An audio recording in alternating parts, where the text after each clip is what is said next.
చుట్టూ పచ్చటి పొలాలు, కొబ్బరి చెట్లు, చిన్న గుడిసెలు ఉన్న శ్రీరామపురం అనే గ్రామం. రామయ్య, అతని భార్య లక్ష్మి, కొడుకు మధు. వాతావరణం శాంతంగా, కుటుంబ సభ్యుల మధ్య రామయ్య పొలంలో గడ్డిపీలలు పట్టుకొని దున్నడం. ఎండపట్టిన ఆకాశం, చెమట పట్టిన ముఖం, ఆత్మవిశ్వాసంతో కూడిన చినుకు కూడా పడని పొలాలు, పగిలిపోయిన నేల, ఎండిన మొక్కలు నిరాశాభావం. ఇతరులు, చుట్టుపక్కల రైతులు ఊరు వదిలి వెళ్ళిపోవడానికి సిద్ధమవుతున్నారు. మధు బాధగా నాన్నతో బావి దగ్గర మాట్లాడుతున్నాడు. నాన్నా, మనం కూడా ఊరు వదలుదాం. రామయ్య పాత పద్ధతుల గురించి చెబుతున్నాడు. మల్చింగ్ విధానం, మొక్కల చుట్టూ విత్తిన పొదుగులు, పొలంలో చల్లదనం.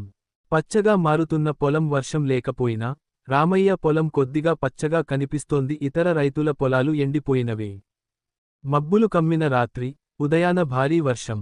ఆనందం. గాలిలో అలలాడే ఆకుపచ్చ పంట. ఇతర పొలాలు మురికిగా, ఎండిపోయినవిగా. గ్రామస్థులు ఆశ్చర్యంగా చూస్తూ.